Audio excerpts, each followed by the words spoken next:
Genesis chapter 8. The end of the flood. God had not forgotten Noah and all the animals with him in the boat. He caused the wind to blow and the water started going down. The outlets of the water beneath the earth and the floodgates of the sky were closed. The rain stopped and the water gradually went down for 150 days. On the 17th day of the seventh month, the boat came to rest on a mountain in the Ararat range. The water kept going down. On the first day of the 10th month, the tops of the mountain appeared. After 40 days, Noah opened a window and sent out a raven. It did not come back, but kept flying around until the water was completely gone. Meanwhile, Noah sent out a dove to see if the water had gone down. But since the water still covered all the land, the dove did not find a place to lie. It flew back to the boat, and Noah reached out and took it in. He waited another 7 days and sent out the dove again. It returned to him in the evening with a fresh olive leaf in its beak. So Noah knew that the water had gone down. Then he waited another 7 days and sent out the dove once more. This time it did not come back. When Noah was 601 years old, on the first day of the first month, the water was gone. Noah removed the covering of the boat, looked around, and saw that the ground was getting dry. By the 20th by the 27th day of the second month, the earth was completely dry. God said to Noah, "Go out of the boat with your wife, your sons, and their wives. Take all the birds and animals out with you so that they may reproduce and spread over all the earth." So Noah went out of the boat with his wife, his sons, and their wives. All the animals and birds went out of the boat in groups of their own kind. Noah offers a sacrifice. Noah built an altar to the Lord. He took one of each kind of ritually clean animal and bird and burned them whole as a sacrifice on the altar. The odor of the sacrifice pleased the Lord, and he said to himself, "Never again will I put the earth under a curse. Because of what people do, I know that from the time they are young, their thoughts are evil. Never again will I destroy all living beings, as I have done this time. As long as the world exists, there will be a time for planting and a time for harvest. There will always be cold and heat, summer and winter, day and night." Amen. What a great word of God. Magandang umaga po at ang oras po natin ngayon ay 3:00 ng, no, not 3:00, 2:33 ng umaga pala po. At yan, nagtitilao ka na muli ang mga manok. Okay po, balik po tayo sa ating pong aking pagbabahagi ng banal na kasulatan at naroon na po tayo sa Genesis chapter 8 na kung saan po ay wala na wala ng baha. Yan po yung ating pong bibigyan ng points doon sa binasa natin. Una po, makikita natin dito yung keyword, yung sinabi na hindi nagwaglit sa Panginoon si Noah at ang mga hayop doon sa loob ng arko. Pag sinabing hindi nawaglit, ibig sabihin, habang nangyayari yung judgment ng Panginoon sa mundo, ay ang concern ng Lord ay nakatuon pa rin doon kay Noah at doon sa mga sakay kasama ni Noah doon sa arko. Sadyang pag gumawa si God ng mga bagay sa buhay natin at sumunod talaga tayo, hindi tayo pababayaan ni God sa buhay natin. And then, ang ginawa po ng Panginoon, dahil nga hindi nawaglit sa Kanya, ang ginawa ng Panginoon, na siya rin na may kapangyarihan kahit po sa hangin, pinaihip niya ang hangin. At sabi doon ay, sa pag-ihip ng hangin, actually ito, nasa 40 days pa lang and 40. Kasi sinasabi doon sa una nating binasa na ito po ay umulan at nabuksan ang mga bukal ng 40 days and 40 nights. At pagkatapos po noon, pinaihip na ng Diyos yung hangin, makikita natin yung kapangyarihan ng Panginoon at sinasabi po ng banal na kasulatan doon sa ating binasa na huminto ang mga bukal. Kasi na-open po yung mga bukal at sumabog yung mga tubig sa ilalim ng lupa. At sinabi dong huminto ito at tumigil din ang pagbuhos ng ulan. 40 days and 40 nights po na ito ay bumubulwak ang tubig sa taas at sa baba. And then, matatandaan din po natin na halos 1 taon si Noah sa loob ng arko mula nung bumaha. Kasi po nang pumasok po si Noah sa barko ay siya po ay 600 taon.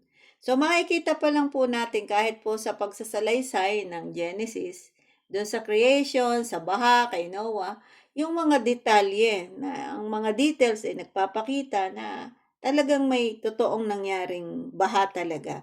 At kahit yung edad ni Noah, yung taon, yung buwan at saka araw ay dinitalye din ni Moses sa kanyang sinulat. Yan. At sinasabi din po dito na pagkatapos ng 150 araw ay mababa na ang baha, mababa na siya. At yung pong sinasakyan niyang arko, kasama yung mga hayop, ay sumadsad sa bundok ng Ararat. Tumigil po siya doon, stuck po siya doon, okay? At makikita din po natin, actually, pwede namang hindi natin na hindi magic. Pwedeng gawin ng Panginoon in one day, instant, dry na agad ang tubig. Pero makikita pa rin natin yung natural na proseso ng Diyos sa mga bagay-bagay kahit po sa kalikasan. At makita natin dito dahil po bakit po nagkaroon ng proseso doon sa pag-dry ng land po. Makita natin dito na pagkatapos po na sumadsad doon sa bundok ng Ararat, ang arko ay sinasabi po na ito ay nasa 17 araw ng 7 buwan nang mangyari po ito. At patuloy pong humupa ang tubig at nung unang araw ng 10 buwan naman, sabi po diyan, lumitaw ang taluktok ng bundok. So it's not na hindi po siya instant na tuyo kaagad. Talagang may mapapansin nyo, talaga yung isa sa hinangaan ko rin kay Noah, yung marunong talaga siyang maghintay at dumaan siya doon sa process. Talagang pinroseso, natuto siya doon sa proseso. Ngayon, sabi din po, makikita din po natin na nakita na yung taluktok ng bundok. And then, nag-intay pa po si Noah ng 40 days. At binuksan ni Noah ang bintana ng arko nung maka 40 days na yon at nagpalipad po siya ng isang uwak. At itong uwak na ito, palibasay wala pa po siyang madapuan, ay nagpaikot-ikot lang po at nagpalipad-lipad ayon po doon sa ating binasa. And then, pagkatapos po ay nagpalipad naman siya ng kalapati. Palibhasa po ay lagana pa ang tubig at hindi pa mataas pa possible ang tubig, bumalik po yung kalapati sa kanya. Yung kanya pong pinakawalan. Then, pagkatapos po ng pagbabalik ng kalapati, naghintay pa uli po ng 7 araw pa si Noah. At muli niya pong pinalipad uli ang kalapati. At pagbalik, ay may dala na po itong tangay na dahon ng olibo yung kalapati. So, noon natiyak ni Noah na kati na ang tubig kasi sumisibol na po, may dahon na po yung olibo eh. So, natiyak niya na kati na ang tubig. Pero hindi pa rin po siya umalis doon baka excited na siya siguro. Pero 1 taon siyang naroon sa loob ng arko. Wala sila nakikita doon. Talagang kinulos yan ng Panginoon yung arko para maging safe po sila. And then, Pagkalipas po noon, nagpalipas pa ulit ng 7 pang araw si Noah at pinalipad muli niya yung kalapati. At hindi na po ito nagbalik. Ibig sabihin po, doon pa lang natiyak na ni Noah na kati na po ang tubig. And then, sinasabi po, 100 taon, sinasabi ng banal na kasulatan, 600 taon noong unang araw ng unang buwan. Okay, unang araw, first day ng unang buwan, inalis ni Noah ang takip ng arko. At nakita niyang natutuyo na ang lupa. Yan. At hindi pa rin pa po siya umalis doon. Naghintay pa po siya ng next month pa, 2 buwan ng 27 araw, tuyong-tuyo na ang lupa. Kaya naman dahil dry na, sinabi na ng Diyos kay Noah, naghintay pa rin po siya ng instruction sa Panginoong Yahweh. Sabi ng Panginoong Yahweh, okay, lumabas ka na Noah sa arko, ang iyong asawa, ang iyong mga anak at mga manugang at lahat ng mga hayop na kasama mo. At pagkatapos po noon, ng pangyayaring lahat na nakalabas na sila sa arko, si Noah po ay naghandog kay Yahweh. Kaya po, part po talaga ng pagsamba sa Panginoon, lalo na nung araw, ay naghahandog po ang mga lingkod ng Diyos kay Yahweh. Kumuha po siya sa bawat malinis na hayop at ibon at sinunog po niya ito bilang handog. At nang maamoy po ito ng Panginoon ang mabagong samyo ng pag-aalay ni Noah ay siya po ay nalugod sa alay ni Noah. Kaya naman po napabulalas ang Panginoon. Sabi niya, hindi ko na muli. Sabi niya, hindi na niya, nangako po si Yahweh na hindi na niya muli pang susumpain ang lupa dahil sa gawa ng tao. Ibig sabihin, pagka po tayo nagawa ng kasalanan, nadadamay po kahit ang lupa dahil kagaya na nangyari doon kay Adam and Eve, kay Cain, and then na panahon ni Noah, nadamay po dahil po sa kagawgawan ng kasalanan ng mga tao. At nangako ang Panginoon, sabi niya, hindi ko na muling susumpain. Sabi niya, ngayon ay kahit na sinabi ng Panginoon, kahit simula sa pagkabata ay makasalanan na ang iniisip ng tao. Sabi niya, yung evil thoughts ng tao talaga ay masama na siya from doon sa kanyang kabataan. Kaya po, totoo po yung sinasabi sa Romans na talagang tayo ay na dahil sa pagsuway ni Adan ay tayo po namana po natin yung kahinaan.